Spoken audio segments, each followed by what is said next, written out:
When our very first conversation was over, I wrote the words pain in the ass next to Karen's name on the back of an envelope. I preferred to put a line through a name if I saw no potential with a woman, rather than have to delete it from my phone.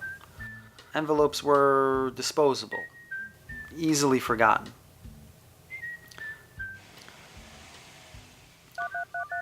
There was also no chance of butt dialing a number off an envelope and having to explain to some teacher you'd once spoken to for 5 minutes that you weren't stalking her. Why are you calling? 6 months before messaging Karen, I had subscribed to the dating site on which I found her profile in the hope of ending a 2-year celibacy streak. My anxiety attacks and OCD had turned me into a hermit in a city of millions, and the time had come for fornication to supplant hibernation. I considered prostitution, but the logistics didn't work for me. Would she come to my apartment, or would I meet her in some cheap motel and bring home bedbugs? What about the threat of disease, or the possibility that she might have once been a man? Hey there, cutie. The psychological torture inflicted by the little prick, the name I gave the voice in my head that made me worry all the time. Just for the bigger prick between my legs to indulge in a few moments of pleasure with what I can only hope was a disease-free call girl was too much. Once I made the decision to meet a woman who had neither a pimp nor aftermarket parts, I secured a prescription for Klonopin from my doctor. The small yet miraculous pill had the effect of suppressing the physical symptoms of my anxiety. Without the dizziness, the sweating, the shaking, and the intestinal angst I so often felt for no reason, he was powerless. I was free to date, fornicate, live.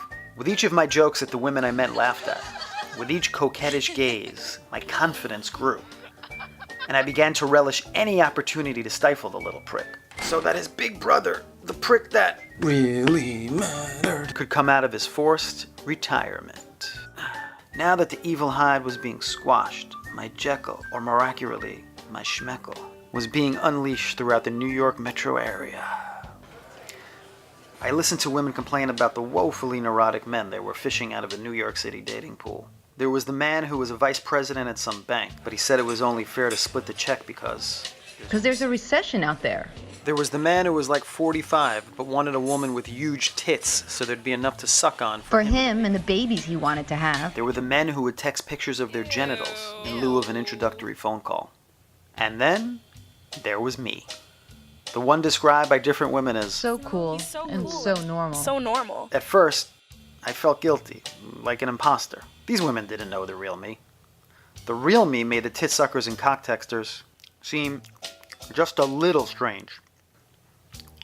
Without the aid of that little benzodiazepine that was kryptonite to the little prick, I imagined what these women would be saying about me to each other, let alone to their potential dates, resulting in a digital record of my neuroses drifting through cyberspace for all eternity.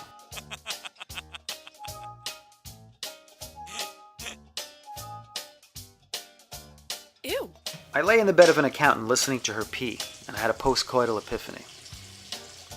We were all imposters trying to hide our true identities. And if we were all so fundamentally fucked up, what was wrong with concealing these flaws under smiley-faced masks? She wasn't even trying to hide her masks, so why should I worry that she'd know I was wearing one too?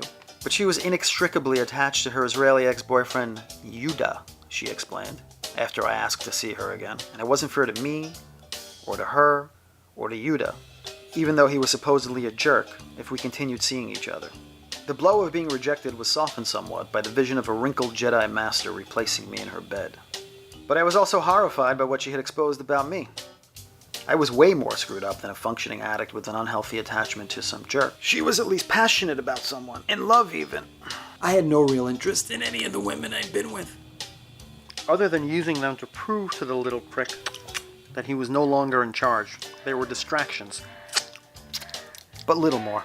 Each woman penetrated was supposed to push the stake deeper into the little prick's heart, but he was quietly gaining strength, letting me fool myself into believing I was winning for once. I wasn't an imposter. I was exactly who I'd always been, detached, lonely, and addicted to my heart pounding and directing blood flow away from my non-essential organs. I suddenly had an urge to feel a meaningful connection with a woman, to know what it meant to want to be with someone, even when they acted like a jerk. There seemed no better candidate than Karen for this experiment.